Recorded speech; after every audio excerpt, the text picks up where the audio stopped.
Ladies and gentlemen, don't get mad at me. I tried to tell you about Tulsi Gabbard. I said, don't trust that woman. I told you she was a flopperoo. And here we are because she has flopped again. That's right, ladies and gentlemen, things are changing.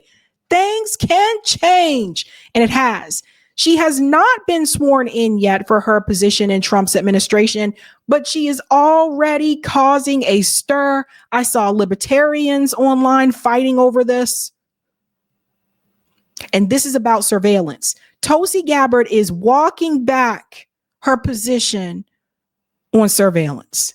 What did I tell you? Nico House drops the bombshell.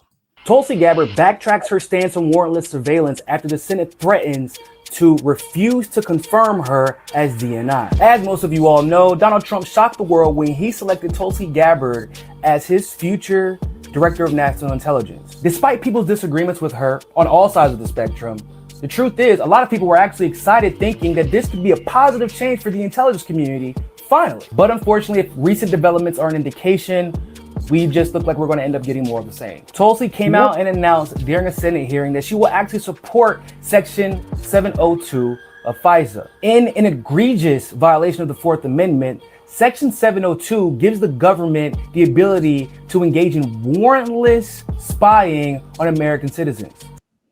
Spying on American citizens. So here we go again with the increase of surveillance. Again, we're supposed to have a right to privacy in this country, but nope, not happening, right? So Tulsi Gabbard was heavily against this. At least she said she was. But because she received pushback about her position on this, and she wants that position, she changed her position on this so that she can get that seat in Trump's administration. I told you that Tulsi Gabbard is a careerist and an opportunist. And here we see it. Now, there are a number of people online that are arguing with each other back and forth about this particular issue. But the reality is, especially for those of you that are part of the Libertarian Party, doesn't this go against what the Libertarian Party stands for? That people do have a right to privacy, that the government shouldn't be able to just spy on you. Didn't we learn anything from Edward Snowden? And yet here we are. Section 702 was such an egregious violation of American civil rights that Tulsi Gabbard herself authored a bill in 2020 before she left Congress to get rid of 702. Unfortunately, Congress just passed a bill that will allow the continuation of our intelligence and law enforcement agencies to infringe on the civil liberties of the American people. Now, the Patriot Act and the FISA Act, the Foreign Intelligence Surveillance Act, needed to undergo very real reforms if these constitutional abuses are to be prevented in the future. I'm working on legislation, we'll be introducing it, that will do just that. However, now she's saying that if she is confirmed as a Director of National Intelligence, she will somehow uphold Americans' Fourth Amendment rights while simultaneously maintaining Section 702. In this Now, let's go back to that a little bit because I do want you to be able to read that. If confirmed as DNI, I will uphold America's Fourth Amendment rights while maintaining vital national security tools like Section 702 to ensure the safety and the freedom of the American people. Guys, these things don't go together. Like it just, there's no way. And people, you got to push back on her. You got to. I mean, it's just the FISA Act. It allows U.S. intelligence. Like, this is everything that she is supposed to be against and that she did fight against before in the past. But because she wants that position, she's willing to forego what she really believes. This is what I told you before about these career politicians. And it's not just her. We've seen it with AOC. We've seen it with Bernie Sanders. Notice how they'll be willing to put aside like what they really believe, their core principles, so that they can get a leg up, a promotion, and another opportunity. Maybe they'll be able to write another book. We'll get to her confirmation in a second because there's some delay with that as well. Maintaining Section 702. And this, of course, came after she was threatened by the Senate, saying that if she does not change her views, they will not confirm her. Now, Tulsi, you are the one who said that you cannot protect Americans' Fourth Amendment rights while simultaneously upholding 702. You did so much research and were so confident in this fact that you literally introduced a bill because of it. And now you're saying that you're somehow going to protect the Fourth Amendment of Americans while maintaining the very policy that was created to infringe upon it? Bruh, come on, for real. And Nico knows very well. Nico was a surrogate for Tulsi Gabbard when she ran for president in 2020. Like, her views were a lot different back then. So we have seen her go flippity flop, flip flippy.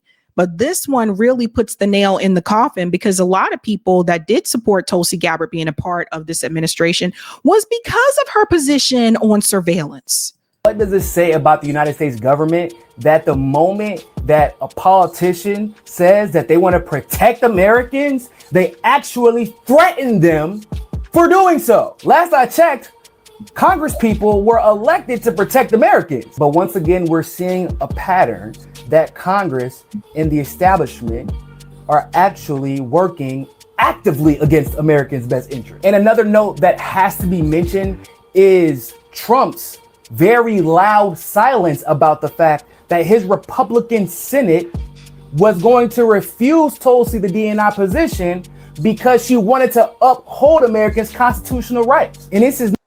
And they probably said something to him about that too. They probably told him before they told her. Not a man who is known for being silenced in disagreement. And truth be told, he's not all that silent about protecting the allies that he handpicked himself. So effectively, the US Senate, that is a Republican Senate, is reminding Trump and all of his allies that they are in fact the ones who run the government, and they will decide what's constitutional and what is not.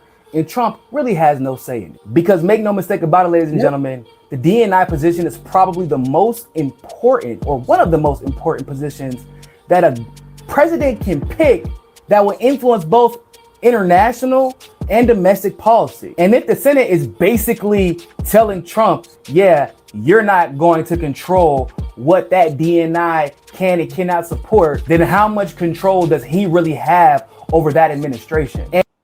Unless that's a good question. This tells you about the power of the Senate and the power of the House, right? So we all know, well, maybe not we all know, but I was on a debate team and we went through all this stuff, like Lincoln Douglas debate and all this copy history. So long story short, we know that legislation starts in the House. So even if something passes in the House, that doesn't really mean anything because it still has to pass in the Senate. So that being said, this is why it's important to pay attention to Senate races, right? Not just the presidential race, but who is running for Senate that is on your ballot, who is running for the House that is on your ballot. I told you about those city council seats that are important. People are complaining about the budget in LA. City council makes the budget and the mayor approves it. So these positions are very important. Remember, Congress has the power to the purse, but also Congress has a power of legislation. So the fact that the Senate, and these are GOP members of the Senate, can sit up there and tell Tulsi Gabbard, you are going to change your position on Section 702, or we are not going to confirm your seat as the DNI in Trump's administration. So a lot of times what you tend to see in government are people that have titles, but their titles don't reflect any real power. And then some of the people who may have titles that don't sound like they are important actually has more power and more control than we realize. Trump, for example, as president, can pick all these different people that he wants to be a part of his administration, but that doesn't mean that the Senate is going to confirm them.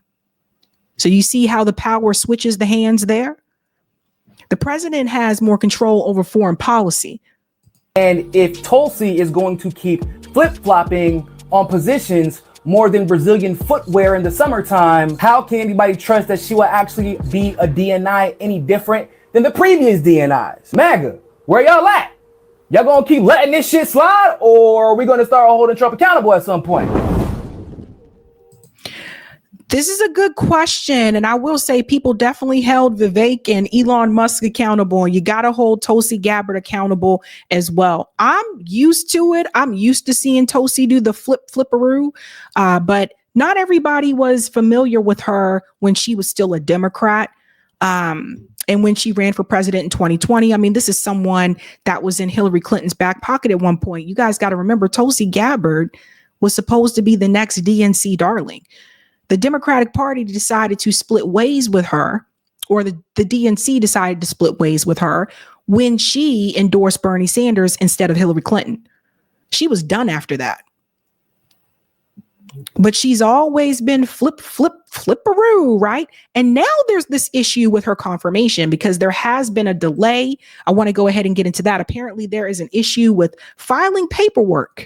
We're also watching for fireworks in former Congresswoman Tulsi Gabbard's confirmation hearing. She's Trump's pick, of course, you'll remember, for Director of National Intelligence. So let's bring in CBS News Chief White House correspondent Nancy Cordes. Nancy, I want to ask you about something Senator John Barrasso said on Face the Nation. You have information on what he calls a paperwork problem holding up Gabbard's confirmation hearing. What is this all about? Right. That was the first we had heard of it. He said that there was a paperwork problem with the Office of Government Ethics, which meant that she probably could not have a hearing this week. So that pushes her hearing to next week at the earliest. And what it means in practical terms is that President Trump is unlikely to have a director of national intelligence sworn in on January 20th, the same. Okay, so everybody hear that.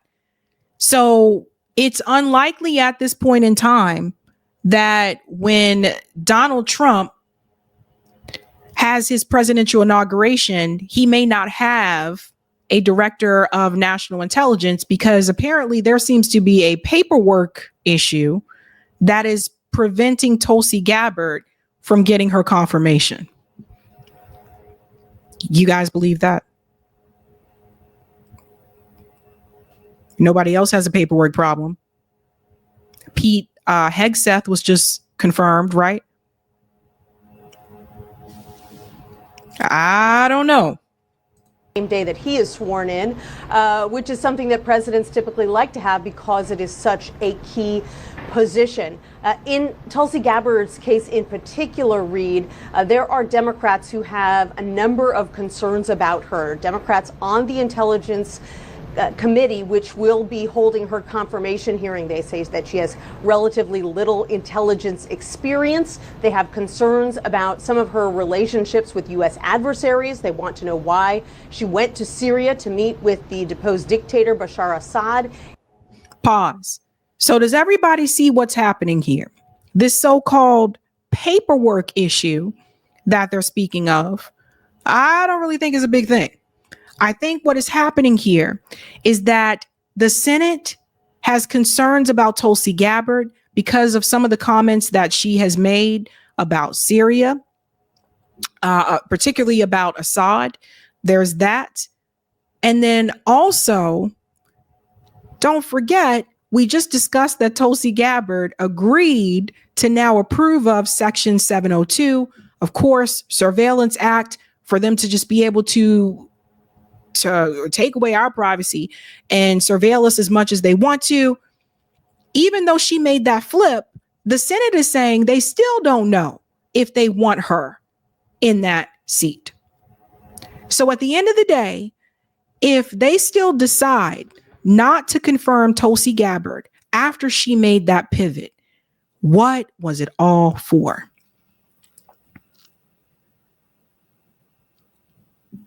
So I don't agree with the whole paperwork issue.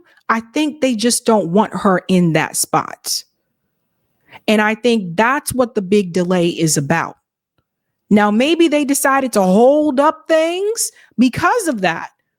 But I think the Senate does not 100% feel comfortable with Tulsi Gabbard being the director of national intelligence. And I think that's why her confirmation is being delayed. In 2017. And so they say they are not willing to hold that hearing until they get all of her paperwork, her background checks, her ethics disclosures, and the like. And because this is the Intelligence Committee, Reed, it tends to operate a little differently than the rest of Congress. Congress is obviously famous for its gridlock, lots of acrimony, but because the Intelligence Committee, the Senate Intelligence Committee, deals with such sensitive information, government secrets and the like, they tend to collaborate pretty well. And so if all the Democrats are putting their foot down, saying they're not ready to go forward yet, it looks like the Republicans are going to respect that. Fascinating. Okay, so another question for you. Inauguration Day just days away. Pause that there. So what you're seeing happen with Tulsi Gabbard is it seems to be bipartisan. Democrats and Republicans are like, we don't know about her. Keep in mind, Tulsi Gabbard is a soldier. So she does serve in the U.S. military. It's not like, but it is because of some of the things that she has said about Assad, because of the comments that she has made about Syria. Now, don't get it twisted. Tulsi Gabbard is an anti-war. She was one of the first people to tweet after October 7th that Israel give them everything they need and let them go in and do what they need to do. Right. So especially when it comes to Israel, she is pro-Israel. So where she had criticism was with the war in Syria. She was against that. And that seems to be problematic here for the U.S. government, regardless what side of the aisle, whether you're Democrat or Republican. So we don't even know if this one is going to go through. And if this one doesn't go through, then what happens to Tulsi Gabbard? Questions to ask, ladies and gentlemen. Where does Tulsi go next if this doesn't go through? And what will it have been worth to have given up on your morals and your principles just for a seat that you don't get? Hey guys, this was a Sabby clip. If you like what you saw, hit that like button and subscribe.